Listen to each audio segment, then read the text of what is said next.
Sabe aquela ideia de que para passar na residência médica é preciso se matar de estudar? Pois é. Hoje a gente vai analisar a jornada de uma estudante que mostra que o caminho pode ser bem diferente. É uma história sobre como a busca pelo sucesso quase terminou em esgotamento total e como uma virada de chave focada em constância e autocuidado foi o que realmente garantiu a aprovação. Para entender essa história, a gente precisa começar por um sentimento que, olha, quem é estudante de medicina, principalmente no sexto ano, conhece muito bem. A própria Larissa Ribeiro, que é a personagem central da nossa análise de hoje, resumiu perfeitamente. Tá todo mundo nesse clima de estudar, de querer passar, acho que é normal se desesperar nesse sexto ano. Esse desespero coletivo, essa pressão, é exatamente o nosso ponto de partida.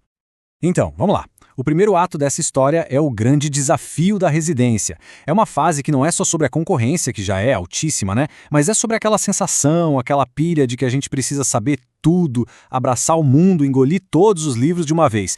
E essa mentalidade, como a gente vai ver, é uma baita armadilha. E qual é a primeira reação, quase que instintiva nesse cenário? Tentar engolir o conteúdo. A lógica parece fazer todo sentido na nossa cabeça, né? Quanto mais horas eu estudar, melhor vai ser meu resultado. Vira uma corrida maluca contra o relógio e pior, contra todo mundo ao redor. É tudo movido por aquele medo, aquele pavor de ficar para trás. Só que essa estratégia de força bruta, de ir no volume, tem um preço. E um preço bem alto. Porque por trás das melhores intenções, o que acabou acontecendo foi um desastre. Foi a rota direta para a armadilha do esgotamento.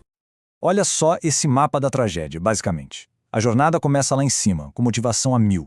Aí, chega no meio do ano e a primeira coisa que vai embora é a saúde. Adeus terapia, adeus exercício, adeus qualquer coisa que não seja estudar. E o resultado no fim do ano? Esgotamento completo, a ponto de perder o interesse nos pacientes. E o golpe de misericórdia? A reprovação. E a gente não tá falando de um simples cansaço, sabe? Foi algo muito mais fundo. A própria Larissa disse, eu percebi que eu estava mal quando eu não queria atender, não queria ver o paciente. Pensa nisso. Esse é o alarme vermelho piscando no volume máximo. É quando a paixão pela medicina, o motivo de tudo, simplesmente some. Mas é exatamente nesse fundo do poço que a história começa a virar. Chegou o momento da grande virada de chave. O ponto em que aquela estratégia que claramente não funcionou é jogada fora e uma nova filosofia, uma muito mais inteligente e sustentável, entra em cena. E a mudança foi radical. Uma troca completa de mentalidade. De um lado, a abordagem antiga, sacrificar a saúde para decorar a teoria, ignorar o cansaço e só pensar no resultado final. Do outro, a nova abordagem. Cuidar de si em primeiro lugar, focar no estudo por questões, que é o que cai na prova, né? Respeitar os próprios limites e o mais importante de tudo, confiar no processo, no dia a dia. Ok, então, como foi esse novo plano na prática? Vamos mergulhar agora no que a gente está chamando de plano da constância, a rotina que foi construída tijolo por tijolo para chegar na aprovação de um jeito saudável. E a nova estratégia era, na verdade, um retorno ao básico.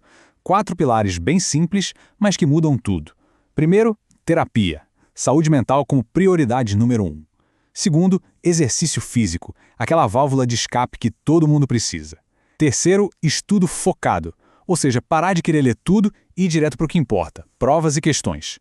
E quarto, e talvez o mais difícil, respeito ao descanso. Entender que não fazer nada às vezes é a coisa mais produtiva que existe. Falando em estudo focado, o coração dessa nova estratégia era o jeito de fazer as provas. Virou um ritual sagrado, toda semana. Fazer uma prova completa simulando o dia de verdade. Sabe? Sem parar, sem celular, sem corrigir nada no meio do caminho. Só depois de terminar é que vinha a correção, focando de verdade em entender o porquê dos erros. Essa disciplina de estudar por questões, isso sim é um divisor de águas. E claro, para aplicar um método desses, ter a ferramenta certa na mão ajuda demais, né? Falando nisso, se você é estudante e quer se preparar de verdade, entre agora em medcaseby.com.br, baixa o app e aproveita o maior banco de questões do Brasil, com provas anteriores de todas as instituições, questões comentadas, resumos práticos, aulas completas e flashcards prontos para revisar onde quiser. Mas beleza, ter um plano é uma parte. A outra, o chefão final, é colocar esse plano em prática no dia D com toda a pressão do mundo nas costas. Agora a gente chega no último grande obstáculo. Como lidar com o nervosismo, com a ansiedade na hora do vamos ver? A pergunta de $1 milhão é essa, né? Como é que se lida com o nervosismo no dia da prova? Como manter a cabeça no lugar quando parece que tudo depende daquele momento? E a resposta, a grande sacada, veio de uma conversa com a terapeuta. Foi algo tão simples, mas tão poderoso. Ela disse: o que de ruim vai acontecer se você não passar? Nada. Você já é médica. Você só tem a ganhar, não tem nada a perder. Gente, isso é genial. É uma virada de perspectiva que simplesmente desmonta a ansiedade. A prova para de ser um monstro, uma ameaça, e vira só uma oportunidade. E o resultado de tudo isso? Uma aprovação. Aquele sim que todo mundo sonha. Mas não foi um sim que veio do desespero, e sim a consequência direta de um plano focado em bem-estar e constância. A prova de que a maratona vale muito mais que um único sprint desesperado. No fim das contas, só precisa de uma vaga, né? Um lugar. Pra gente fechar, acho que a melhor lição é a da própria Larissa, que resume tudo de forma perfeita. Tenha calma, seu lugar está guardado, faça a sua parte e tenha constância no seu objetivo. Confia no processo que vai dar certo. É uma mensagem de esperança, claro, mas mais do que isso, é um mapa, um caminho. E fica a reflexão pra gente, né? Será que o grande segredo para vencer os maiores desafios da vida não é, antes de mais nada, simplesmente cuidar da gente mesmo?